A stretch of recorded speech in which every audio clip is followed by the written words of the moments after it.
I'm really excited to be here today at Tower Hill to join a roundtable to discuss the misconceptions of women in sport and in industry, and to be joined alongside some of the industry leaders of women in construction.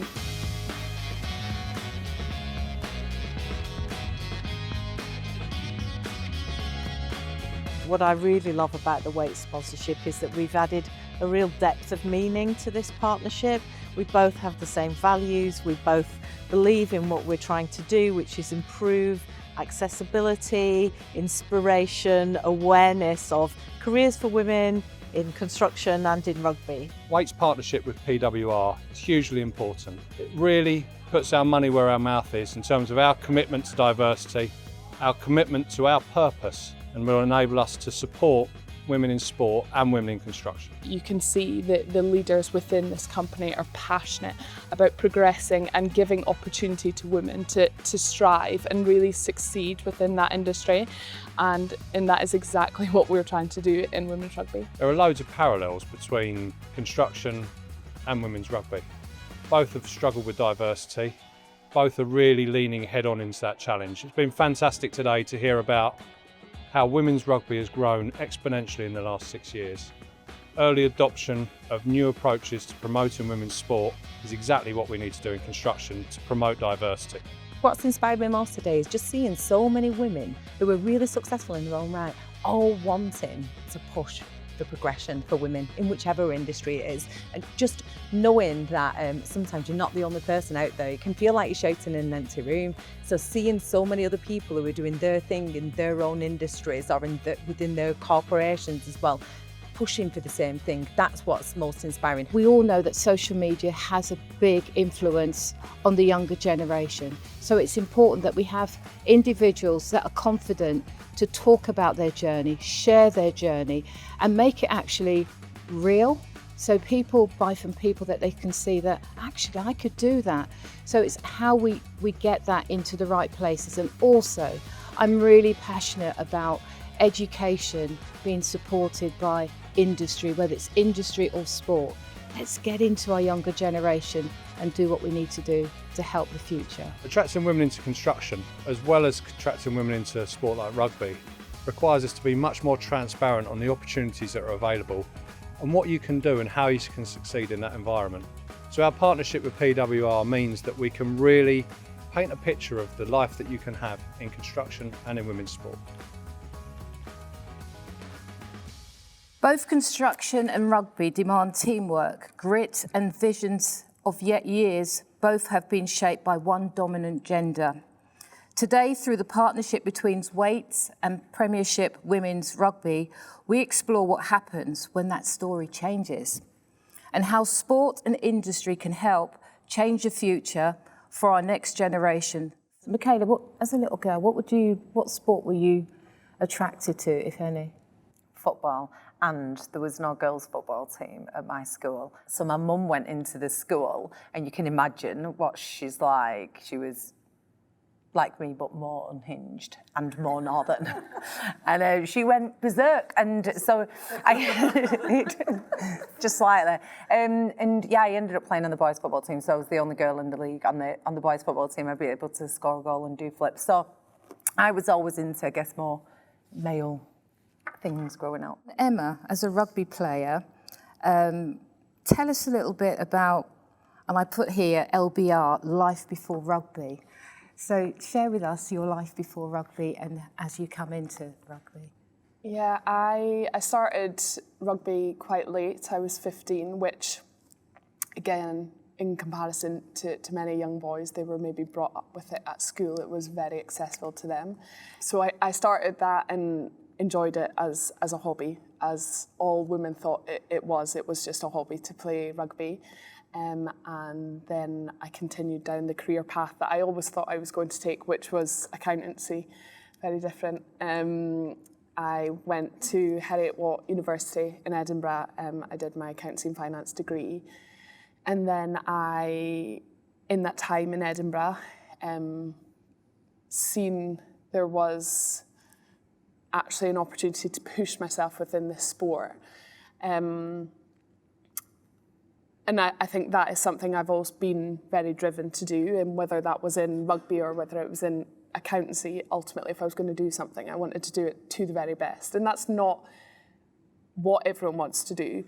But once I seen that opportunity was there, I very much grabbed onto it. But to be at the very best of my hobby was to play for Scotland. It wasn't to be a job. It never even kind of crossed my mind that that was going to be an opportunity. So at the same time, I moved back to Aberdeen and I joined a chartered accountancy firm where I started doing my CA exams and was an auditor. So I 5 years was studying, working and training to ultimately break through into the Scotland women's team. That full time I was at work, I don't think I once went on a holiday because every ounce of my annual leave was used for my international camps to go away for the Six Nations. And I reflect on that now and I think that's crazy. And it didn't feel like that at the time. It was just, I'm going to take that time off because I want to go play rugby. And I loved playing rugby. And I also loved that I was getting to represent Scotland, but just how it was viewed was so, so different. And there would be times I'd go back into the office on a Monday morning and then you'd be up making your tea and coffee and everyone's like, oh, what did you do with your weekend? I was like, I was just in Wales, I was just in the Six Nations. And it wasn't, people weren't being disrespectful with that, but just it wasn't as widely known, it wasn't as celebrated. And I suppose, again, at that time, I probably didn't realise how different it should be. Hearing this as well about having to work dual careers, and still now this is such a casual thing, and the excuse and the reasonings that I get in construction, and it'll be the same, no doubt, for rugby, is, well, they're just not as good. You hear it with women's football, but they're just not as good. So we don't want to watch them because they're not the best. How can you possibly be the best if you're starting your career at 15 because you're not told at 7 years old, you don't have the same facilities? I go on and on about process of elimination.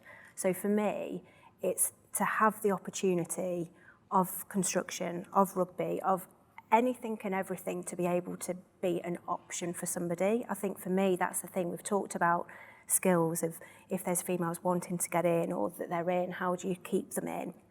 For me, it's to allow somebody to say that isn't for me, because I don't think we're there yet where it's not put in front of everybody all of the time. So they don't actually have the decision of, do I go into that, either be it construction, be it rugby, be it whatever other industry. So for me, as we've talked about, like, you know, careers advice and schools and getting the right people in front of them, so that then if a 10-year-old boy or a 17-year-old girl turns around, I've tried it, I've explored it, I've talked to so-and-so, that isn't for me, great. Now you can be a bit more determined on what route you do go down. You could be stronger there. Then when you're going for jobs, when you're going into industry, I know this is for me because I've tried that and it wasn't. This is my strength. Until we've got that opportunity to put it in front of people, I think we're going to be missing so many people coming into industry or into sport. Paula, you're a senior woman in construction and you've also had some incredible years in rugby. Share with everyone some of the highlights. I mean, anyone who's played rugby or a team sport where you've got each other's back from day one, you can't put into words. It's a feeling rather than something you can describe. And I was really interested to hear Emma, you know, she started late at 15. I started late in my early 20s because it just wasn't available to us in schools, the game of rugby. And at the same time, I was being told that careers in the built environment weren't available to women. In fact, we were being actively discouraged to go into careers in construction and engineering. So anyone who knows me will know that you say no or you say you can't do something. It's like, right, bring it on. What are we missing? Let's make this happen. It's smashing through those barriers that other people make for us. And there's so many parallels between the world of work and elite sport or high-performing sports people, that you won't let the side down. You'll go the extra mile. You'll train to win. And it's just so fantastic that we're now creating this partnership between Wates and Premiership Women's Rugby that will endure. What Wates is bringing is integrity, belief, a platform, and yes, money. And actually it's the combination of all those things that really matter, because every penny that comes into Premiership Women's Rugby literally is then spent making sure that we break open all of these old assumptions and that we keep growing the audience for this brilliant sport. One of the reasons I joined Wates was because it wasn't this window dressing of EDI. Genuinely, it sits at the heart, and people like Steph and other senior leaders within the business who show up as our allies mean that this isn't a facadist approach. It's one of the reasons why I joined and one of the reasons why I stay with Wates. My own story is testament to that. I sit on the board in construction as in a technical role. I'm National Design Director, a role that previously hasn't been given to a woman within Wates. And we are putting our money where our mouth is. So I am testament to that, but we're also scaffolding our other female talent and those that may potentially come into our business with initiatives that can first attract them for all the right reasons, put measures in place to retain them, so not just get them in and then forget about them, but keep nurturing, keep offering opportunities for them to thrive, and also rewarding equally for a job well done. And we can't ask any more than that. So, Stefan, you've been visible ally for women in construction. What does genuine allyship look like for a leader? You've asked me this question before, and I struggle to answer it because for me it just feels like the right thing to do. It's turning up every day and living what you stand for. We're implementing systems and processes that are going to balance up the unfairness that's inherent in the construction industry. So an example is we're adopting talent-based assessments to help us with deciding on who we promote. I absolutely love the saying around like you can't be what you can't see, and I think of kind of early project directors I've had that have hugely inspired me and kind of shown me a different, you know, we all bring our own styles, but showing me kind of a different approach, and I think that's hugely kind of motivational and really just highlights the importance of role models. And then we've spoken a bit around advocacy and allyship, and I think it's so important obviously to have that at the senior level, but for me it's really important to have that at all levels of management. Not everything is a system or a process. And it's also about intervening as early as possible. So even when I was at school, you know, wouldn't talk about careers like construction or going into sports like rugby to the women. Those conversations would be had with the boys. So the first thing is opening up the options. The next part is about making sure you've got an environment where people feel they can be their best. A lot of it is focusing on the young women that have come through and they're thriving, and they're doing it in a different way, and it's been recognised that different is sometimes good. So it's that diversity of thought, it's playing to strengths, and I can only see that progressing. 100%. I think it's important. We talk about in the industry that there's a shortage of skills, but we've got, you know, women that want to come into the industry. But, you know, if we look at it on another side, we have women that are in the industry, and from what Wates are doing is all about retaining. And if you retain and you elevate those ladies, you know, the women, and you have the male allies that are supporting, outwardly that's great for an organisation, and when you then go into schools, that helps as well. Again, like I always kind of touch back to that just initial, you just need that initial person to take an interest, a passion, to see the potential in someone, and then present the opportunity to, well, that's ultimately how I got involved. And it was, as I said, at school, that coach came to a school assembly and explained, we want to do this girls' team. And you know what, I started it because I thought it'd be funny, I thought it'd be a good laugh, and I was quite stubborn that I could do it. But that was purely it, and that might be all it takes to, is a stubborn girl that can prove she can do something. to realise that you can go into something, but turned out to be just so much more than that. It wasn't just that I do it, it turned into my love, my passion, it still is. It's turned into my livelihood, and ultimately it's shaped what my future will be.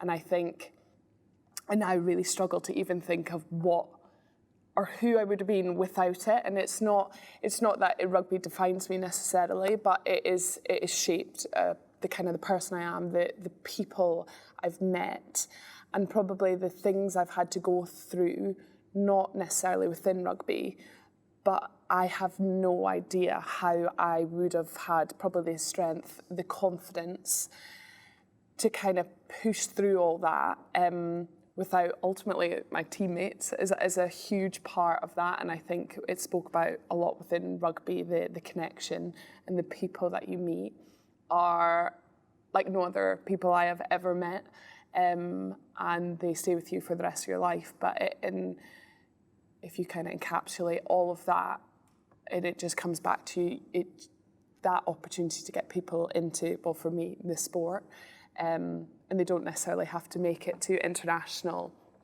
levels or even necessarily play professionally, but getting involved in the game has been so powerful for me, and I just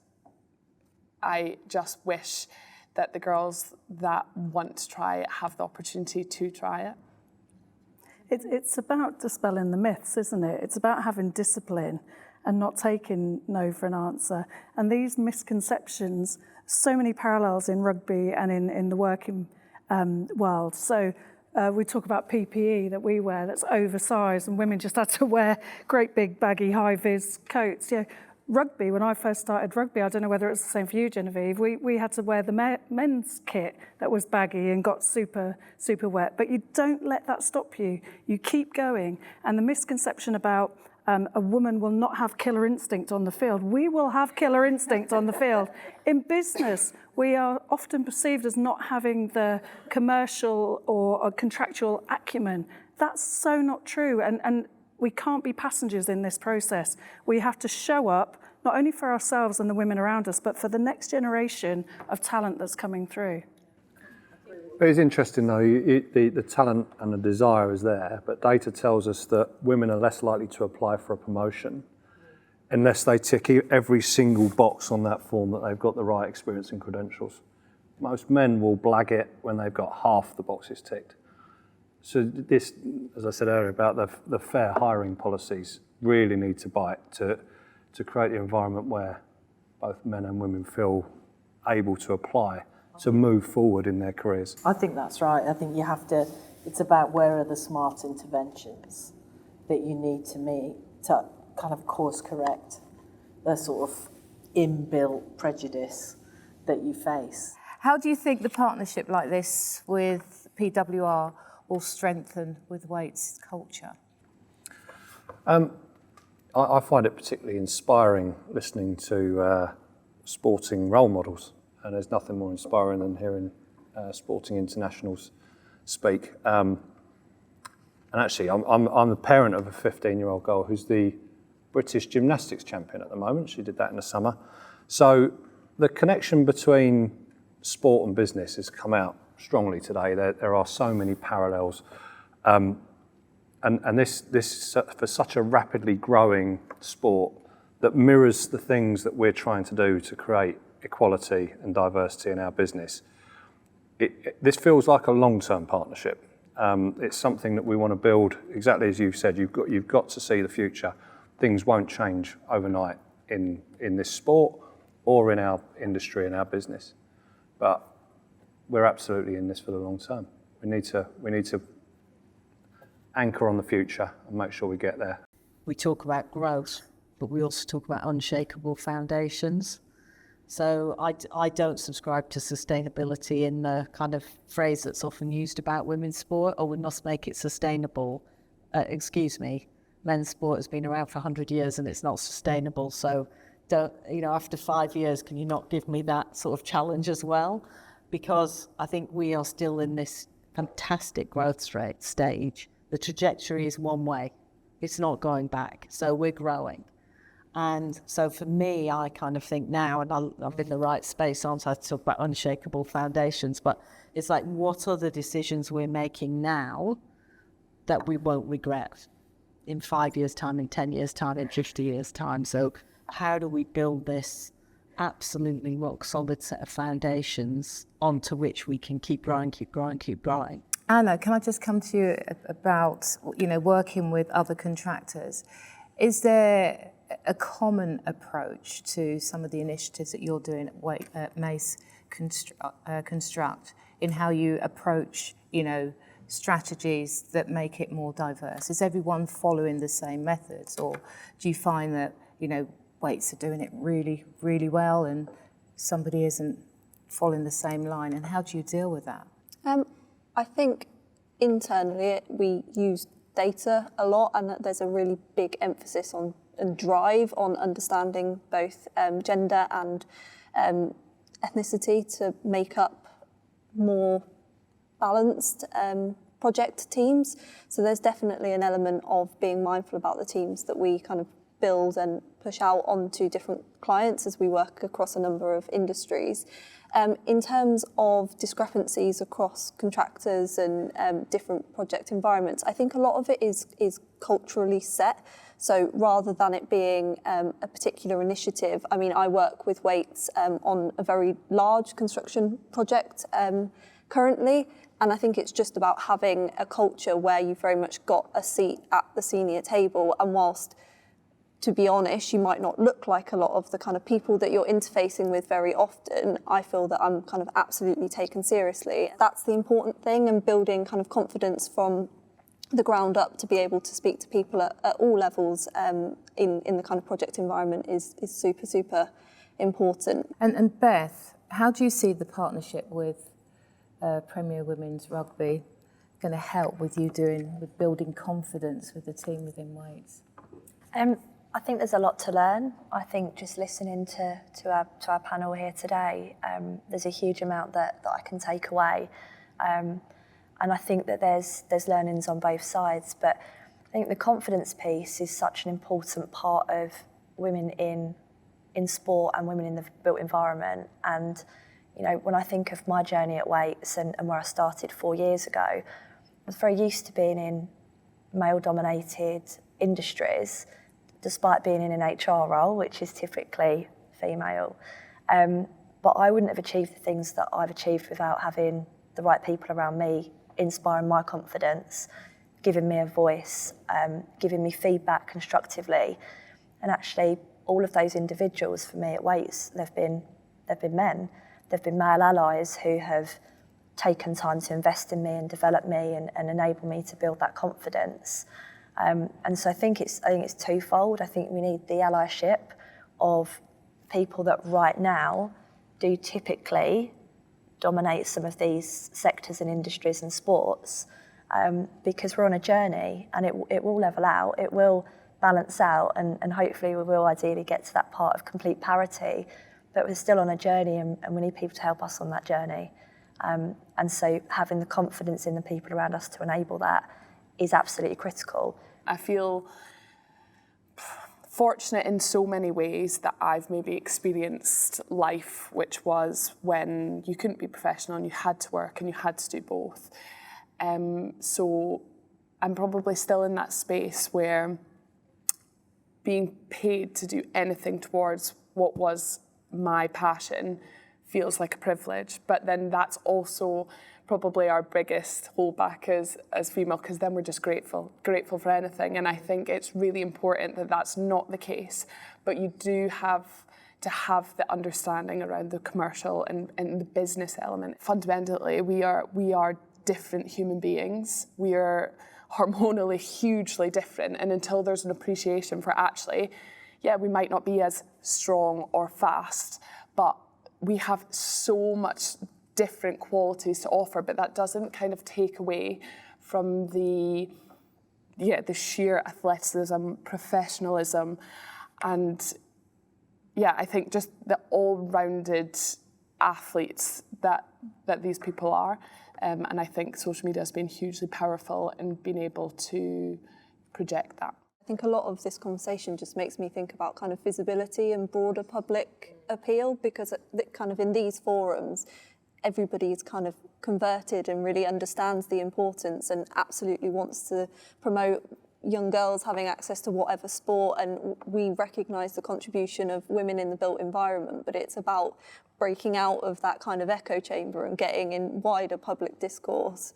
These are really good careers, or these are fantastic sporting opportunities and avenues that you can pursue, and I think social media is possibly a part of that. We've spoken around schools and getting in younger, but it's just reframing how people think about what's available to them in life. We want the visibility so that more girls will start coming through. It's all got to start somewhere, and I think it's the same with construction and the impacts that social media has. But just as an industry, the collaboration is extremely poor. So I think construction's failing in that there's no cohesion and there's no one message being put out. That's why it's not going to see the growth.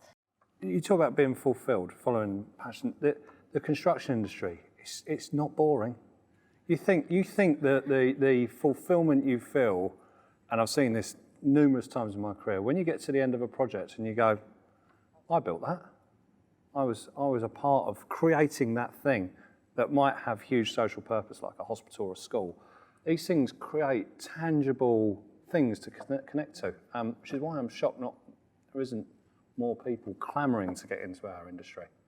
Like they say, all good things must come to an end. I'd like to thank you all for this afternoon. And today we've seen that progress is not confined to the fields or building sites, but shared through really great values. So thank you all very much for today. And you know, the partnership with Wates and PWR is phenomenal. And I'd like to ask Genevieve and Stefan to stand up.